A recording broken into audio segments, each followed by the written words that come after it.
good morning, and welcome to Coffee Mornings. Magandang umaga, church family. So let us welcome Pastora Alice na mag-join na sa atin. Hello, Pastora Alice. Good morning. Yes, good morning, sweet. Good morning to everyone, and welcome to our Coffee Mornings. Yeah. Amen. Pastora, meron ka bang coffee dyan or para saludan mo ako? Parang tapos ka na mag-coffee. It's okay. Nung bata pa ako, tapos na ako mag-coffee. Thank the Lord. I have water. Amen. Okay, so pwede rin niyo po i-share ito ating devotion today or Coffee Mornings episode sa ating mga viewers, and also you can comment and be part of the conversation, be part of the sharing. And of course, this month we're talking about holiness, Pastora, di ba? This month of March. This is our theme. And last week, nag-talk ako about a verse in the Bible, yung mga dapat natin i-avoid, yung sinful humanity as Christians. So, right now, we're gonna continue talking about holiness. And yung key verse natin, Pastora, di ba, is Philippians 2. Yes, sa Philippians chapter 2, yes. Yes. So then yung ating i-meditate this morning. Wait lang po natin yung ating banner para mag-show yung Philippians 2. Kamusta muna, Pastora, ang inyong linggo? Well, actually, masaya naman at saka talagang kumpleto ang joy. At saka this week talagang naging busy rin ako dahil marami akong pinag-pray. Nagkaroon din ako ng visitation sa mga dati kong mga kakilala. And of course, sa church, and lalo na sa sharing namin ni Pastor, napakaganda at sa isang convention na aming napag-usapan. So, God is really great and so good. Praise the Lord. To God be the glory. Amen. Pastora, para nag-praise, nag-okay na yung video. Kanina naka-praise siya. Okay, so inyong po muna ako ng coffee. So, Philippians 2, where is our tech? Sister Faith, nasan ka? Sa Philippians chapter 2, pwede ko naman basahin. Ako na lang, sige pa. Okay, you can read. Ikaw, ako na lang. Kasi ito sa Tagalog ko basahin to. Philippians chapter 2. Sige pa. Okay, I can read now.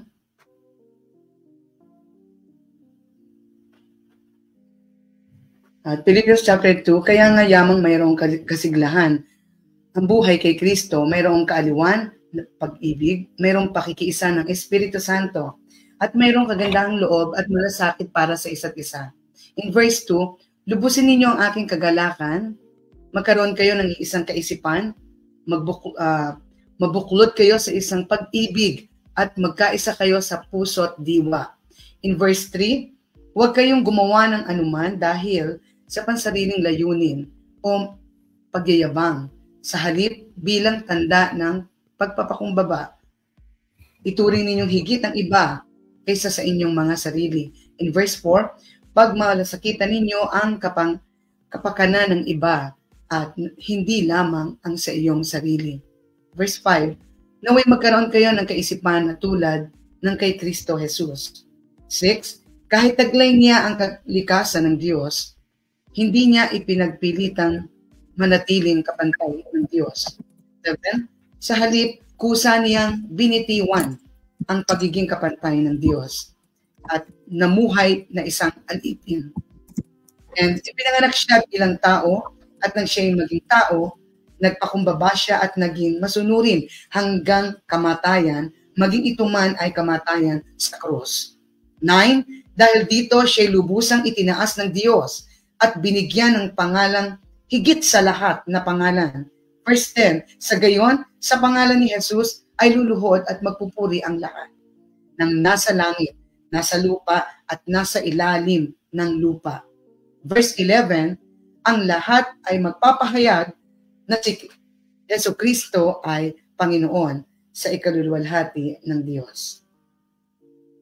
Purihin ang Panginoon sa pagkabasa ng salita ng Diyos. Amen. Praise the Lord. Actually, ang talagang focus natin dito is yung Philippians chapter 2, verses 1 to 5. Pero napakasarap kasing basahin natapos ko hanggang 11. But actually, the focus yung sa hanggang 5. Praise God. Ito ay halimbawa ni Kristo. Pinapakita rito yung kabanalan kasi, no? Tema natin about holiness. Alam natin na ang Diyos ay talagang siya ang nagpapabanal sa atin. And ito ay sulat ni Pablo na bilang, of course, sulat ni Pablo, bukod sa kanyang pasasalamat, pero andoon din na ipinapakita niya dito ang dapat nating ikapamuhay. Na papaloob dito yung salitang, yung karakter na pagiging banal or maayos na pamumuhay at holiness ng Panginoon. Kasi ang sinabi dito, mayroong kasiglahan ng buhay kay Kristo. Di ba? May kasiglahan. So, tayo ay nasa maayos na buhay, of course, siyempre, maayos tayo settled ng lahat, everything fine, okay.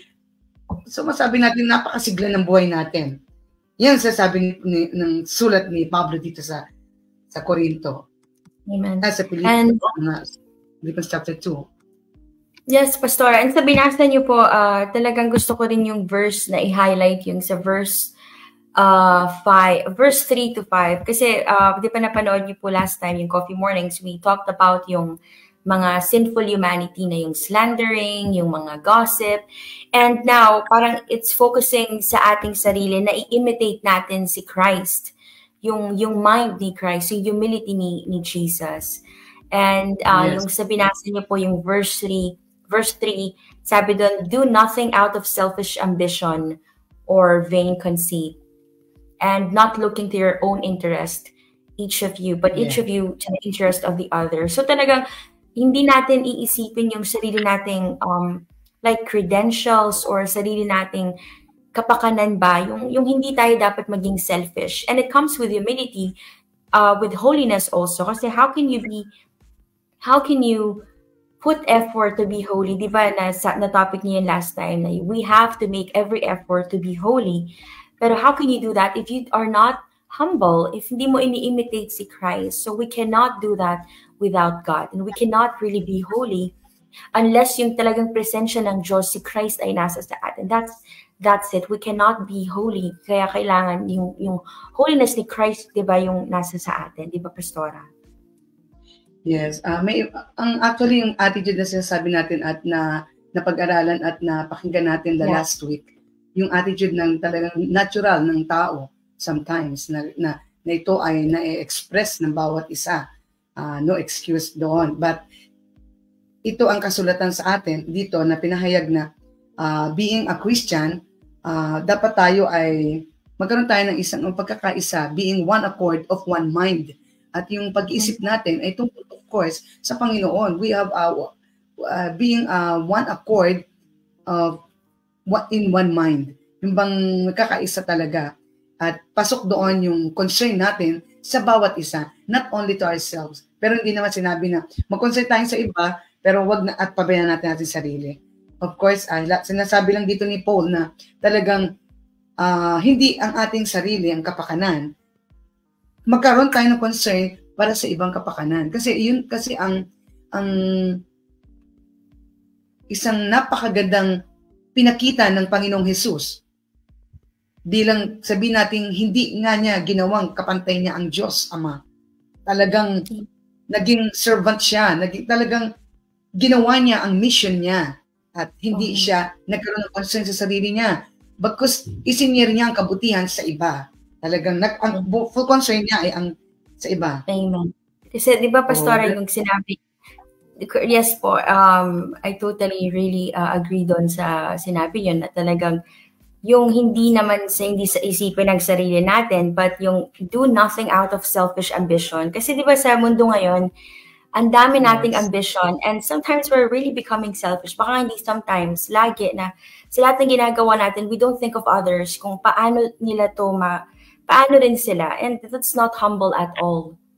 Diba? Yung ambition mo is only for yourself. Nalilimutan mo yung value of others na yung ginagawa, kapakanan nila, like what you said, Pastora. So, tinuro to sa atin, and we have to apply this sa ating buhay. Like what we're doing right now, kapakanan ng iba, we share the word of God. This is for them to really, feed on the word of God. And this is something na parang, kumbaga, pwede nating maihalin tulad dito sa verse na ito. Yung what we do, we serve others through God, na nag-share tayo ng gospel. This is not for our own sake. This is not for our own selfish ambition. Pero ito ay for them also, na mapalakas, ma-encourage.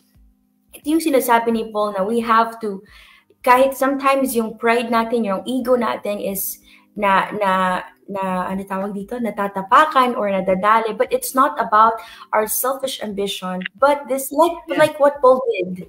Diba, Pastora, tinalikuran na siya ng lahat, but still, he thinks of them na yung value ng bawat isa. It's not just about you, yourself, kasi that's not being humble at all. Yes, that's true. Talagang pinupush tayo dito ni Paul na talagang we have to put ourselves aside. Talagang iset aside natin ang ating mga sarili. That means yung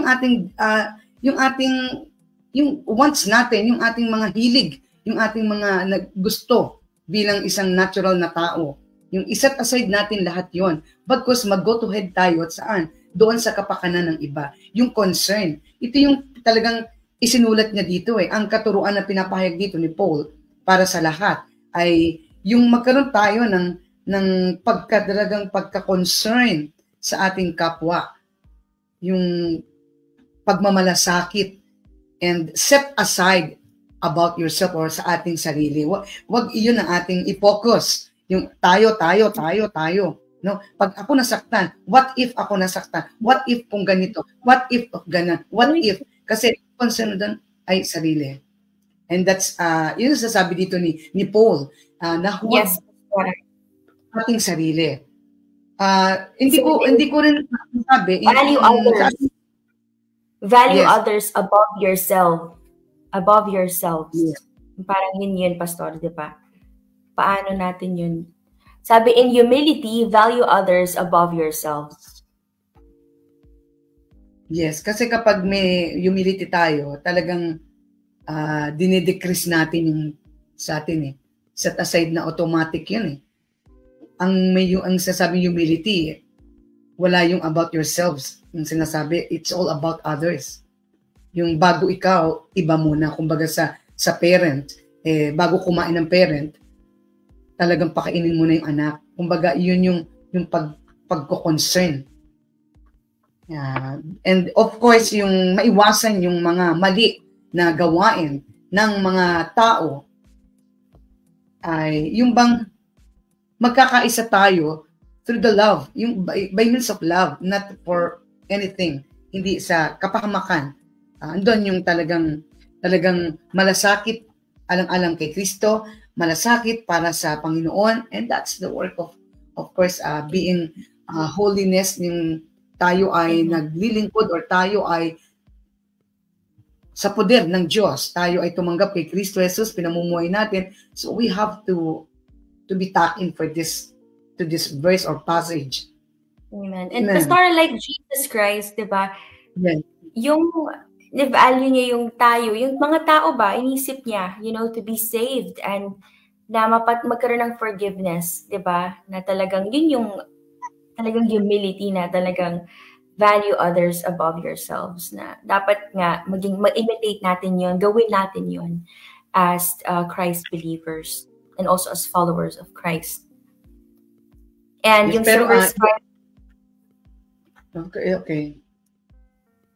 Siyempre sasabihin natin na, sasabihin ng iba na, of course, He is Jesus. Kalimitan kasi yun ang katuwiran. Yung katuwiran kasi ganun. Siyempre, kaya niyang magawa yun kasi siya si Jesus. Hindi naman ako si Jesus. Pwedeng, hindi ko alam kung yun ay, ano tawag doon? Philosophy ba na words.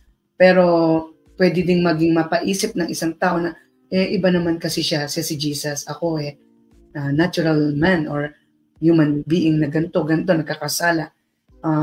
Hindi naman ibig sabihin dito sa tinuturo sa atin ni Paul is yung ikaw ay wala ng kasalanang sasambitin. Kundi ang sinasabi lang dito is yung guide natin na instead na sarili natin, why not na tayo ay magkaroon ng concern sa iba? Kung gaano ka ka-concern sa sarili mo, itry natin. Itry natin lahat na magka-concern tayo sa iba.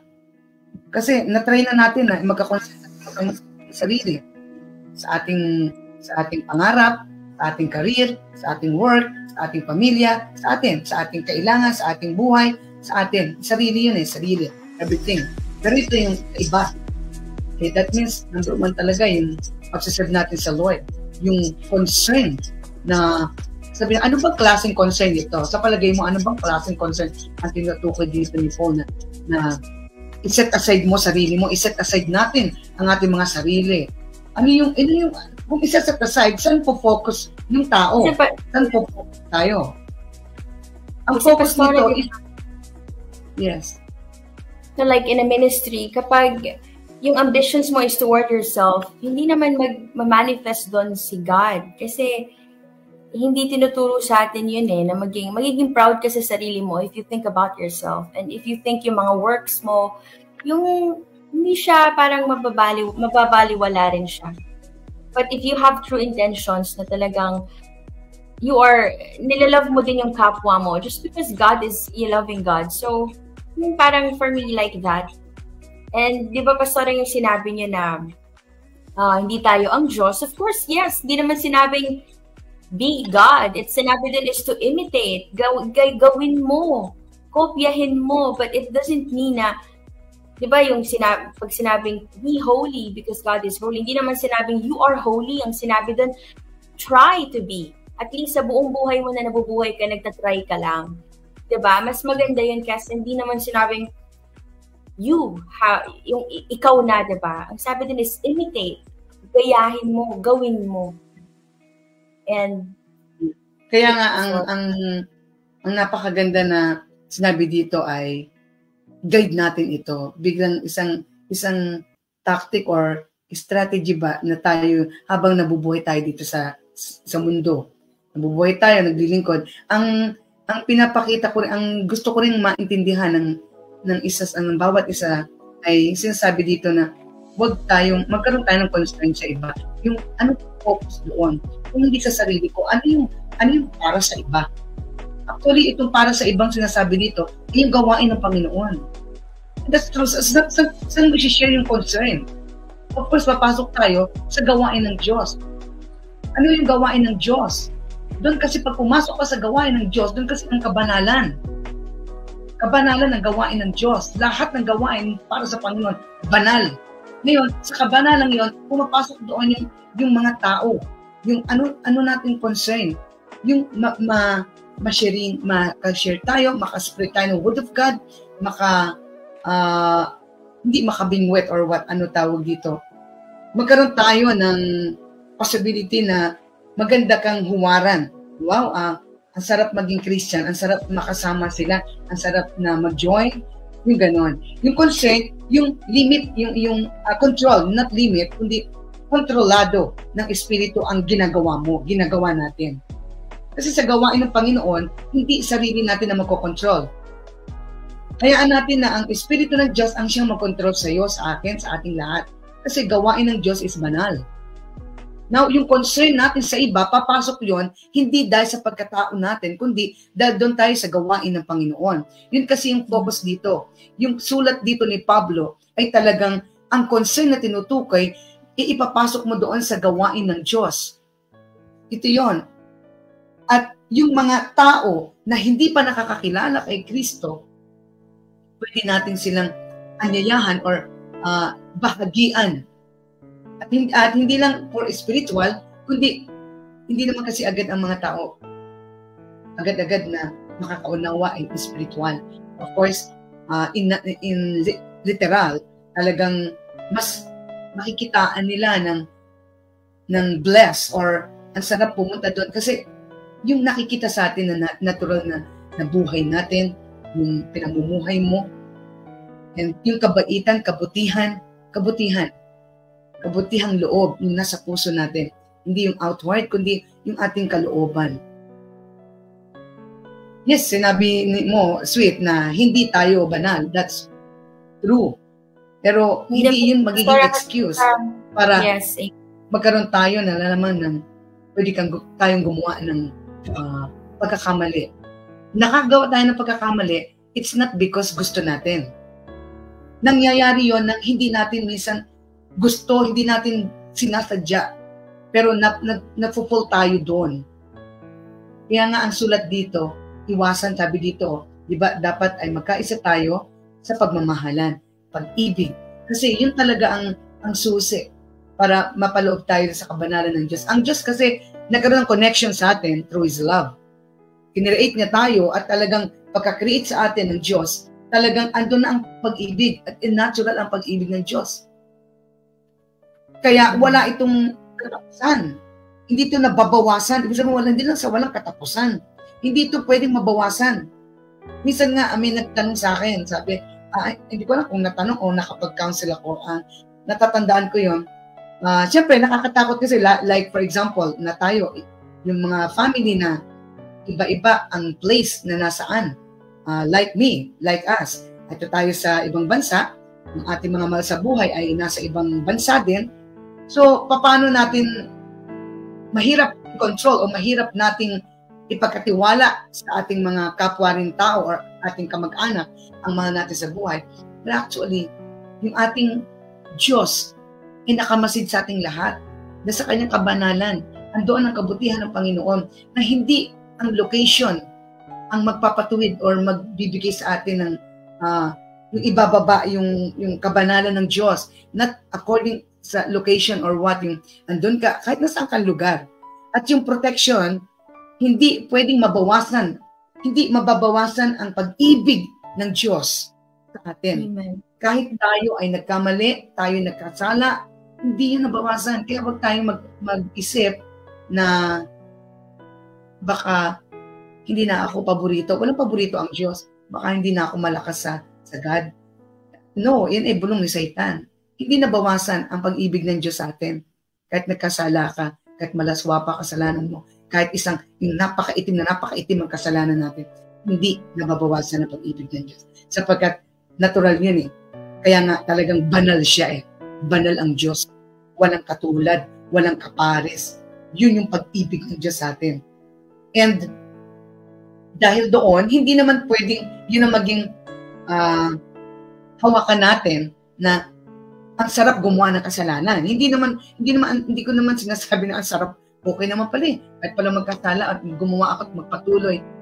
Of course, hindi naman ganun ang pinupush ng ating sharing. Pinapakita ko lang dito na talagang ganun ang Diyos. Kung ano man ang nagawa ng isang tao, kasi live tayo, hindi ko alam kung hindi mo mapanood ng live, soon, mapakinggan mo ito, lahat ay may chance. Kasi hindi nabawasan ang pag-ibig ng Diyos. Natural sa Kanya yun. Walang pwede magpabawas noon. Wala. Kompleto ang pagmamahal niya sa iyo, sa akin, bawat isa. Yan lang. Kaya sabi ni Pablo, magkaroon tayo ng concern sa iba, like Jesus. Yung concern na yon, yung number one sa gawain talaga ng Panginoon. Not about yourselves, hindi sa atin, kundi sa Panginoon. Amen, Pastor.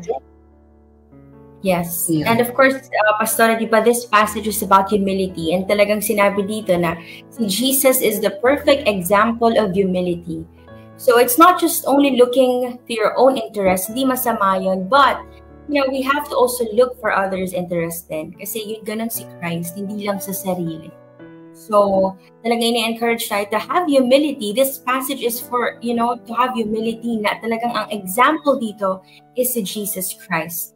And in also verse 5, yung binasa nyo kanina, Pastora, is that in your relationships with one another, have the same mindset as Christ Jesus.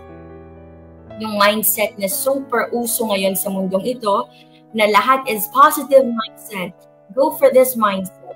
But the best mindset is to have the mindset as Christ Jesus. Diba, Pastora? Na if you have that mindset, you will have humility first of all.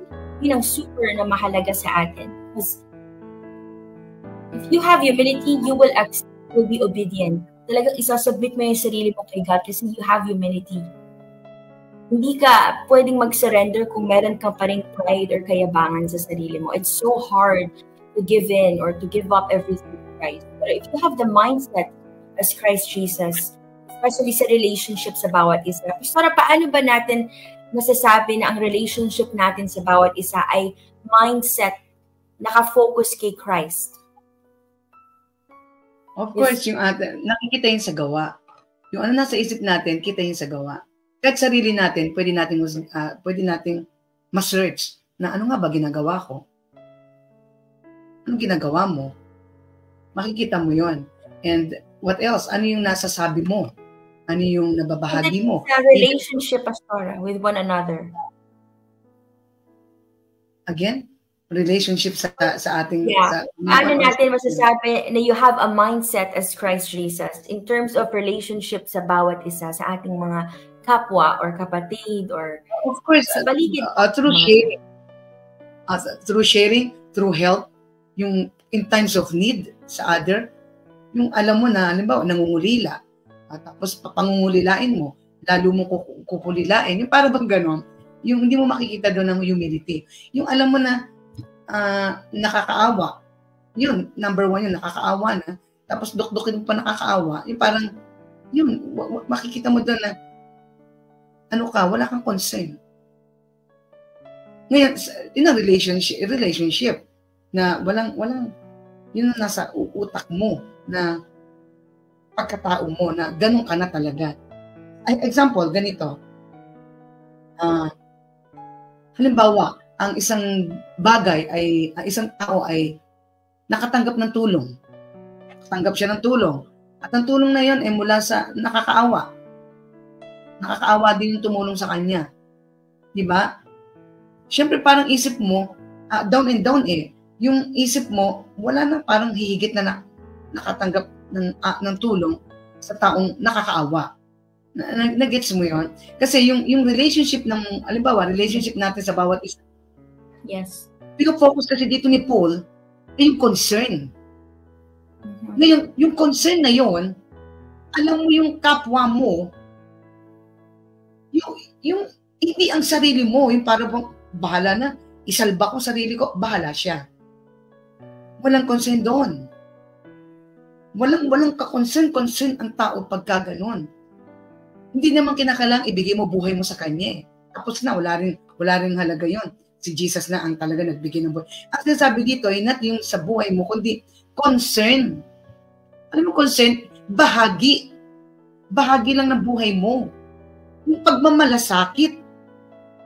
Yung alam mo yung mga namatayan, kahit nga hindi mo kakilala sa Facebook, ka-friend mo lang sa Facebook, nag-post ng naka-black, tapos may kandila.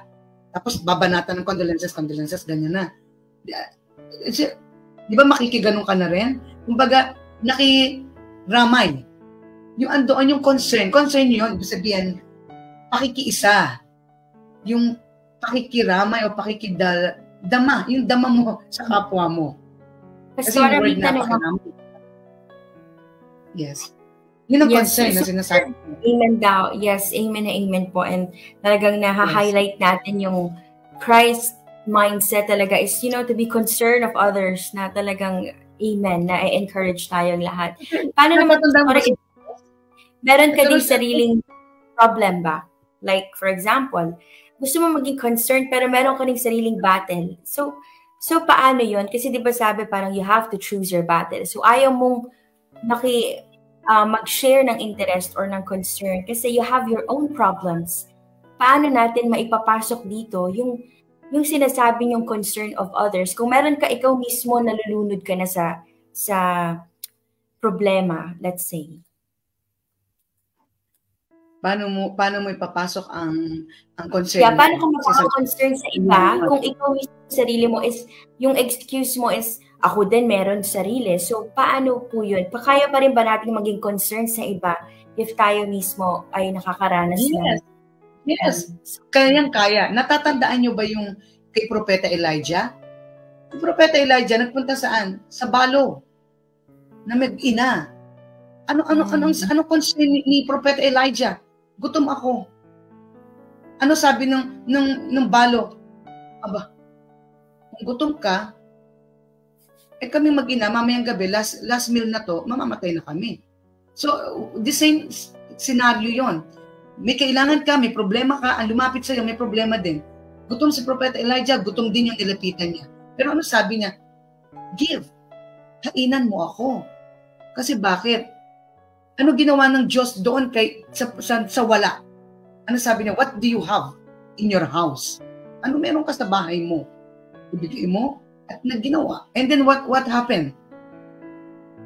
Sabi niya, hindi kailanman ikaw mag-empty.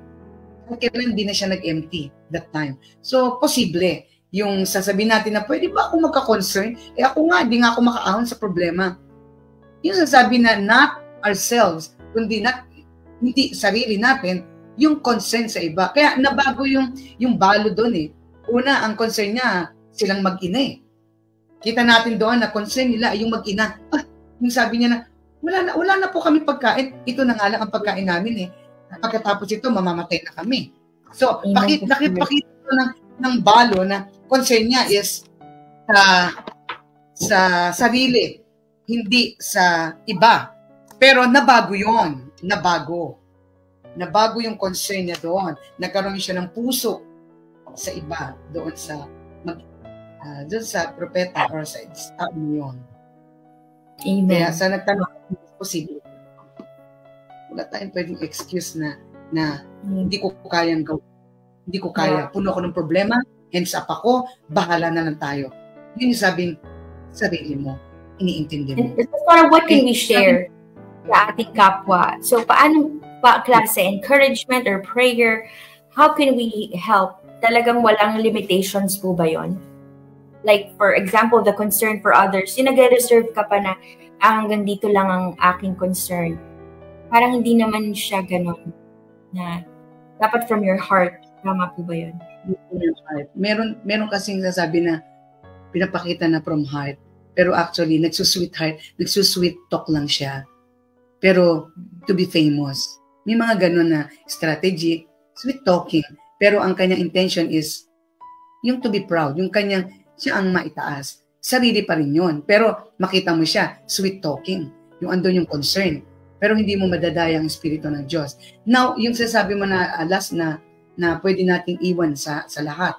Totoo lang, kapag during mga trials or mahirap na sitwasyon at alam mo paano tayo makakabahagi ng concern. Of course, ano man namang tanungin mo, let's pray. Kausapin mo at yung pwede mo namang ganunin na alam mo na may sakit pala siya. May sakit siya. Tawagan mo. Hindi maganda pakiramdam niya. Ano kaya nangyari? Napakaganda yung concern yun. Hindi na makakalimutan ng tao kapag gumaling na siya. Kapag gumaling na yung tao, hindi naman habang buhay may sakit yun eh. Hindi naman habang buhay nagipit yun eh. Hindi naman habang buhay siyang kawawa. Pag yun ay lumakas at talagang naging strong, nakatakin sa utak niya. Hindi ko ito makalimutan. Like po, kagaya ni Pablo. Di ba kinalimmutan siya si Pablo? Kinalimutan siya ng isa niyang kaibigan? Nilimot siya. Di ba? Pero, yung concern, kahit ano pa sitwasyon, pwede kang lumapit na, kamusta? At mag-pray tayo, yung concern. Yun ang concern. Tanungin mo, alamin mo, puntahan mo. Ayan. At doon sa ganung sitwasyon, maiiwasan natin ang tayo ay maging makasarili. Ayan. Kasi ang tanong mo kasi ay paano iiwan tayo ng salita sa bawat isa. Ang concern ay yung nangamustahan ba? Yes. And Pastora, yung concern sa bawat isa, this also shows humility. Di ba po? Yung pagiging, yung iniisip mo yung iba. Napakahirap kaya, lalo pag may pride ang isang tao, hindi mangangamusta. Pakialam ko sa iyo. Salba mo sarili mo. Marunong ka mag-pray, di ba? Mahusay kang lumapit. You can do it. Yun yung pride. Sama naman. Walang concern. May concern, automatic. Hindi naman, automatic. Ano yan? Uy, kamusta? Diyos ko. Pastora, kamusta po kayo? Musta, kailan ba yung, basta, mga ganon. May consent. Kahit ako, pag nalaman ko ng kapwa, pastor din, katulad ko, ganon, tatawagan ko yun sa telepono. Pastor, ano ang nag-hinder? Ano ang nag-hinder para hindi tayo maging concerned? Yung hindi humility yun. Madaming reason. Madami. Pwedeng sa isip niya ay tama siya. Kasi sabihin, nakakahiya. Wala naman ako may tutulong. So, isip niya tama siya. Yes, isip nga kasi niya tama. Pero actually, kinokontrol siya ni Satan. Ang sasabing concern, yung malaman ng tao, yung puso mo, yung connection mo, may connection ka pala. Tingnan yung mga magulang. Kapag nalaman ng magulang na kawawa ka, na nasa ibang bansa ka, wala naman magagawa magulang ha. Lalo't mahirap. Paano siya bibilan ng ticket halimbawa para pauwiin? Wala. Pero yung concern na, kamusta ka anak? Kamusta ka? Ang laking sarap doon sa tao na gano'n. Amen. Yung sabi mo na, mga rason yun. Minsan akala niya tama. Amen. Akala. Minsan naman, bahala na sila. Pag-pray ko na sarili. Ganon. Amen. Thank you, Pastora, for enlightening us again na naipaliwanag niyo talaga sa amin ito ng talagang tamang-tama. And sa ating pong closing, of course, Pastora, kasi meron tayong Zoom later, makikita rin namin ulit kayo. It's time to say bye for now. Pagpapatuloy po natin ang Coffee Mornings. Amen. Amen. Amen. Ano pong last, Pastora, pang-encourage pa, a short message sa bawat isa sa ating topic na ito? Patuloy lang tayong lahat sa Panginoon. Lalo na yung mga malalalim na sa Lord, mas tignan natin yung magkaroon tayo ng bahagi. Yung ibahagi natin yung knowledge natin sa gawain ng Panginoon. Yung mga talent natin. Tapos through that, na babahagi natin sa mga tao na pwedeng ma-encourage sila papalapit sa Panginoon. So, alisin natin sa ating sarili yung sarili natin na nawawasak yung isang palasyo, isang sitwasyon, isang relasyon dahil sa ating sarili. So, kung alam mo na laso na yung pagiging akma sa sarili, alisin natin yun. So, last na. Ang humility ba may reward from the Lord? Of course, ang reward niyan, sasabihin natin, ang reward ba saan? Hindi lang sa dito, kundi sa second life, may reward tayo. Yung makakuha ka ng kaluluwa, may lapit mo sa Diyos, may reward ka nun. And dito, yung buhay natin, nakikita natin na tama ang buhay natin, and that's reward. Yung nagiging masaya tayo, magkaroon ka ng complete joy, reward na yun eh, ang saya ko. Ang saya-saya ko, hindi naman ako maraming pera, pero ang saya-saya ko, that's reward. Yung ikaw ay may happy, yung nakakangiti ka, wala kang konsensya na walang nababagabag sa isip mo.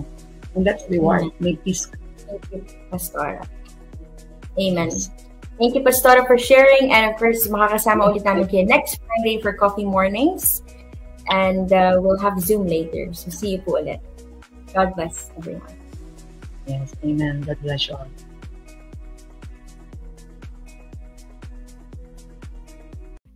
Sa ating direct message. So